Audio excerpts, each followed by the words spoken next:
Start होती है और हमें पता चलता है कि एक बर्थडे पार्टी चल रही है और ये बर्थडे पार्टी ऑर्गेनाइज करवाई है रसगुल्ली ने। दोस्तों रसगुल्ली के बारे में थोड़ी सी ज्ञान की मीठी गोली ले लो कि रसगुल्ली किसी समय पर एक्ट्रेस हुआ करती थी और इसी दौरान काम लेने के लिए उन्होंने किसी डायरेक्टर का ले लिया था, पर न जाने कब उनकी कढ़ाई में दही गिर गया और उनका पेट भटूरा बन गया। पर जब वो भटूरा फूटा तो वो डायरेक्टर उसे एक्सेप्ट करने से मना ही कर देता है, जिस वजह से रसगुल्ली को जल्दी जल्दी में एक बहुत ही रिच पर्सन से शादी करनी पड़ी और उस फटे हुए भटूरे को उसने उसका नाम दे दिया। फिलहाल उसका नाम इन लोगों ने पिचकारी रखा है, जिसका आज बर्थडे है। पर गई वो तो अपनी मॉम से और भी ज्यादा प्रो लेवल वाली है। जब उसका बर्थडे का केक आता है तो हम देखते हैं वो उस केक को फाड़ करके अंदर से बाहर निकलती है, वो भी नंगी पुंगी। अब पार्टी में आए हुए लौंडे कंफ्यूज हो गए कि उन्हें केक खाना कौन सा वाला है, जो लटक रहा है या जो नीचे गिर गया है। खैर यहाँ पर हमें पता चलता है कि भटूरी अपनी मॉम से इतनी ज्यादा नफरत करती है कि ये सब कुछ उसने बस अपनी मॉम की बेइज्जती करवाने के लिए किया था।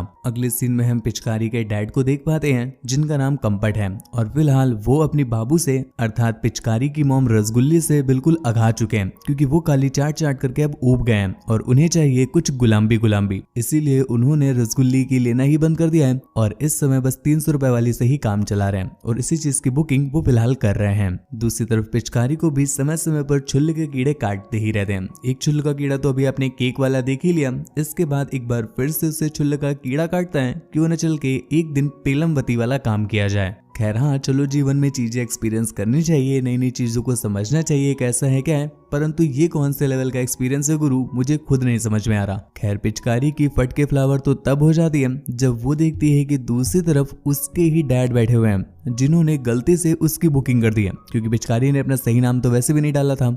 ये देखकर पिचकारी की फटके फ्लावर हो जाती है और वो तुरंत ही वहां से निकल करके वॉशरूम में आ गई। पर तुमको बताया ना गुरु, ये छुल्ल का कीड़ा बड़ी खराब चीज है। एक बार फिर से इसको काट बैठता है और ये सोचती है कि चलो आज डैडी के साथ ही घोड़ी खेल लेते हैं, इससे एक अलग ही लेवल का एडवेंचर मिलेगा। अब पिताजी को पता ना चले इसके लिए वो एक पट्टी लेकर आती है और उन्हें बांध देती है। दूसरी तरफ कंपट को भी इस चीज से घंटा फर्क नहीं पड़ता, क्योंकि उसे चाहिए तो छेद ही था। अब भले आंखें बंद रहे या खुली रहे, तो वो बंद पट्टी में ही उसकी छुट्टी कर देता है और काफी देर तक रगड़म झिलम कार्यक्रम करने के बाद जब बूंदाबांदी हो गई तो पिचकारी पहले ही कल्टी मार लेती है। अब पिचकारी को तो यही लग रहा था कि उसके डैड को पता ही नहीं चला कि उन्होंने अपनी पिचकारी से पिचकारी के साथ ही होली खेल ली। पर ब्रो छोटी सी गलती हो गई, क्योंकि उसके डैड उसे पार्किंग लॉट में देख लेते हैं और उन्हें समझ में आ गया कि आज उन्होंने अपनी पिचकारी की धार से किसको नहला दिया है। इस वजह से उन्हें बहुत ज्यादा दुख होता है और वो बिना कुछ कहे ही वहां से जाने लगते हैं। खैर ऐसे करते करते समय बीतता जाता है, पर हम देख पाते हैं इस बीच अपना कंपट तो पिचकारी से नजरें भी नहीं मिला पा रहा था और हमेशा इधर उधर भागता रहता है।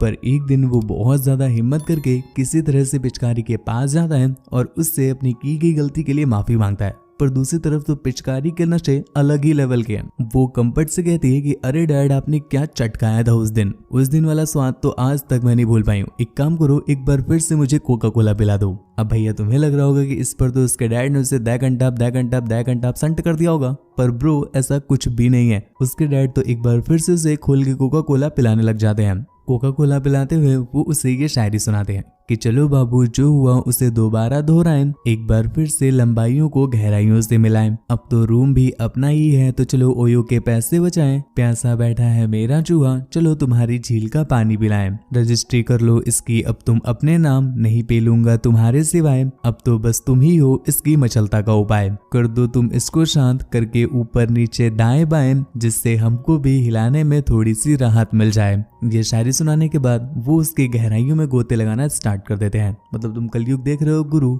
यहाँ लौंडे बेचारे हिलाए हिलाए परेशान हैं और दूसरी तरफ अंकल और बूढ़ो गुजिया चटका रहे हैं। खैर आप सिंगल हो या कमिटेड, नीचे कमेंट करके जरूर बताना। उस दिन तो पेलन कार्यक्रम संपन्न हो गया, परंतु तुमको पता है ना, ये पानी बड़ी बुरी चीज है गुरु, एक बार मुंह लग जाए तो छुड़ाए नहीं छूटता। ठीक ऐसा ही कुछ अपने कंपट का हाल है। एक बार जो उसने गुजिया खा ली है उसके बाद से तो उसे रोज ही चटकाने का मन करता है। और दूसरी तरफ तुम पिचकारी को तो जानते ही हो, वो तो भरी बैठी है, तो इस वजह से इनका ये पेलन कार्यक्रम का सफर स्टार्ट हो जाता है। फिर उसके बाद जब कभी भी इन्हें जहाँ कहीं भी इन्हें जिस तरह से इन्हें समय मिलता है या चांस मिलता है, ये लोग वैसे ही वहीं पर उसी तरह से पेलना चाटना भोचा चटकाना स्टार्ट कर देते हैं। इसी चलते एक दिन जब वो पिचकारी के बेडरूम में उसको अपनी पिचकारी दे रहा होता है कि इसी बीच उसकी मॉम आ जाती है, जिसे देख करके अपना कंपट कंबल में ही छुप गया और अंदर से ही गुलाबी के चटकारे लेने लगता है। पर गुलाबी के चटकारे का रिएक्शन साफ साफ पिचकारी के मुंह से झलक रहा था। तो ये चीज जब उसकी मॉम देखती है तो समझ जाती है कि कंबल के अंदर उसका बाबू है। पर उन्हें ये नहीं पता था कि जो पिचकारी का बाबू है वो उसका भी बाबू है,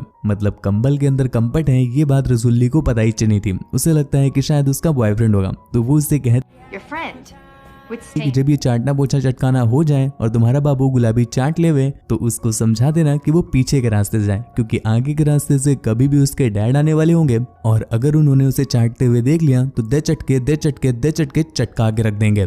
रसगुल्ले के जाने के बाद वो दोनों ही उसके इस भोलेपन पर बहुत हंसते हैं। खैर इनका ये पेलम सफर स्टार्ट तो पेलन कार्यक्रम से हुआ था, परंतु धीरे धीरे लौंडे को तो तुम जानते ही हो, 2 बार चटका के ले, तीसरी बार उनके अंदर अपने आप ही प्रेम जागृत हो उठता है। ठीक ऐसा ही होता है हमारे कंपट के साथ। वो कहीं ना कहीं अब पिचकारी के लिए प्रेम को महसूस कर रहा है। इसलिए एक दिन जब वो उसे कोपचे में ले जाकर के बजा रहा होता है कि तभी वो उससे बोलता है कि बाबू हम तुम्हारे प्रेम में फॉल इन लव हो गए हैं और अब हम आपसे प्रेम विवाह करना चाहते हैं। इस पर पिचकारी भी उसे हाँ कर देती है और कंपट अब रसगुल्ली को डाइवोर्स देना चाहता है। पर पिचकारी इस बात के लिए उसे सजेशन देते हुए कहती है कि तुम रसगुल्ली को डाइवोर्स मत दो, वरना तुम्हें अपनी प्रॉपर्टी का आधा हिस्सा भी उसे देना पड़ जाएगा। लेकिन तुमको पता है ना, लौंडे बेचारे प्रेम में इस कदर पगला जाते हैं कि उन्हें घंटा फर्क ही नहीं पड़ता। वो कहता है कोई बात नहीं, वो दोबारा कमा लेंगे। लेकिन पिचकारी ऐसा कुछ नहीं चाहती है। वो कहती है कि मॉम को कुछ भी मत दीजिए, एक काम करते हैं हम लोग मॉम को पागल कर देते हैं, जिससे आप आसानी से उनसे डाइवोर्स भी ले पाओगे और एक भी पैसा आपका वेस्ट नहीं होगा।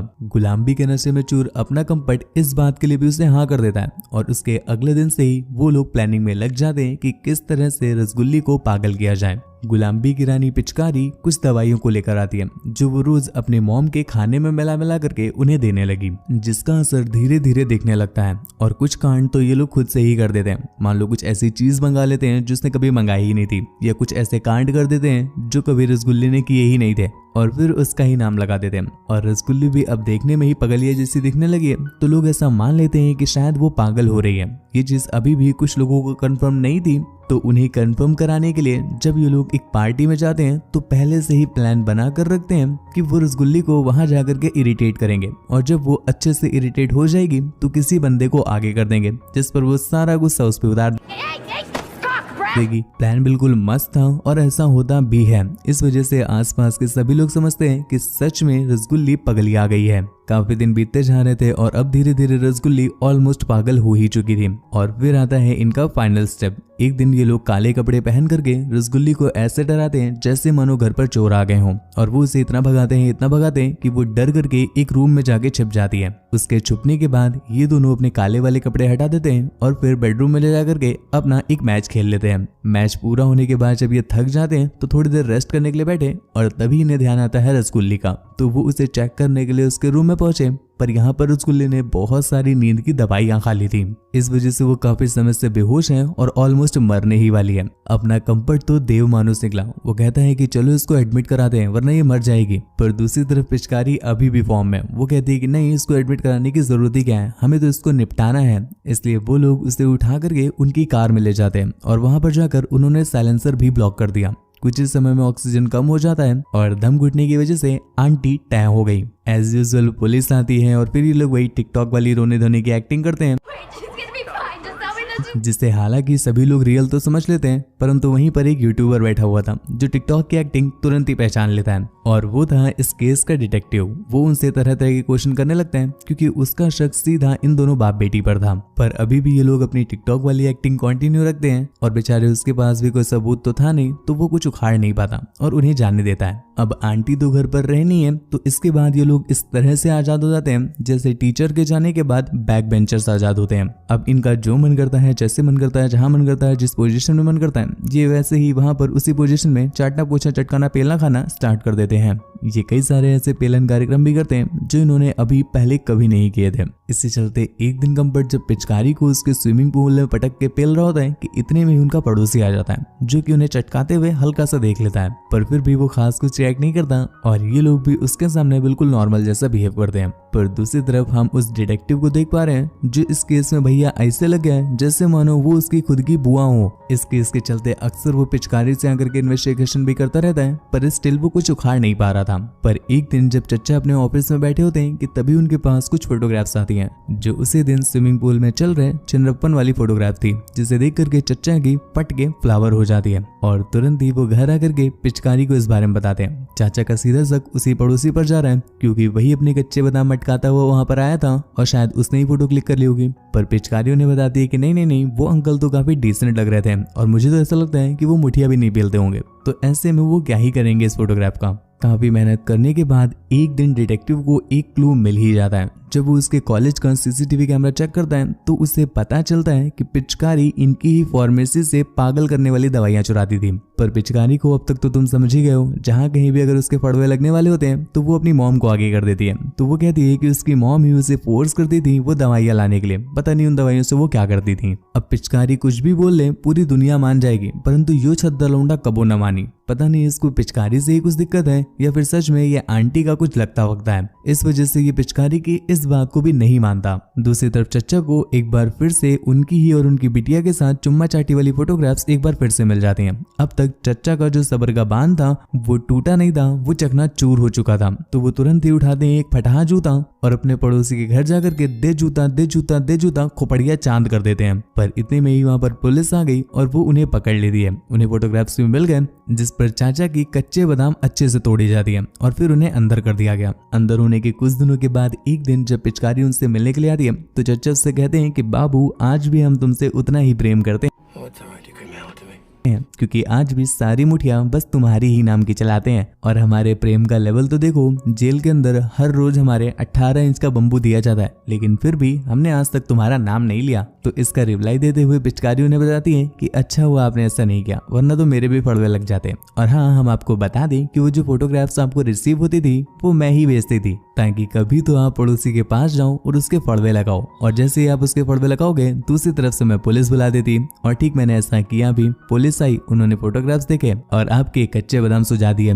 और यहाँ जाकर के हमें समझ में आता है कि ये सब कुछ पिचकारी की प्लानिंग थी। उसका मेन मकसद अपनी मॉम को रास्ते से हटाना नहीं बल्कि कंपट की सारी प्रॉपर्टी हथियाना था, इसीलिए इसने पूरा गेम खेला। हाँ, इस बीच उसे अपने गड्ढे जरूर खुदवाने पड़ गए, पर उसके लिए $1 मिलियन की प्रॉपर्टी ज्यादा इंपॉर्टेंट थी। तो गड्ढे जाए चाहे कुछ भी, पर ओवरऑल उसने वो सब कुछ हासिल कर ही लिया। खैर, इसके साथ ही ये मूवी यहीं पर एंड हो जाती है। तो गुरु, ये मूवी तुम्हें सिखाती है कि छेद के भेद में कुछ इस कदर ही आकर्षित मत हो जाओ कि फड़वे अपने ही हाथों अपनी ही जीभ पे लगवा लो। तो गुरु मूवी कैसे लगी नीचे कमेंट करके जरूर बताना। ऐसे ही और भी ज्यादा इंटरेस्टिंग मूवीज के लिए चैनल को सब्सक्राइब करना ना भूलें। और हाँ, बेल आइकन जरूर प्रेस कर लीजिएगा क्योंकि वीडियो के अपलोड होते ही आपको तुरंत ही नोटिफिकेशन मिल जाएगी, वरना 2-3 दिन बाद देखोगे तो क्या पता भाई बासी वासी हो जाए। इसलिए तुरंत ताजी वीडियो देखो और सब्सक्राइब के साथ साथ बेल आइकन भी प्रेस कर लो। मूवी अगर डाउनलोड करनी हो तो टेलीग्राम चैनल को ज्वाइन कर लीजिएगा, उसका लिंक नीचे डिस्क्रिप्शन में भी मिले, वरना कमेंट में तो पक्का मिल जाएगा, तो उसे भी आप ज्वाइन कर सकते हैं।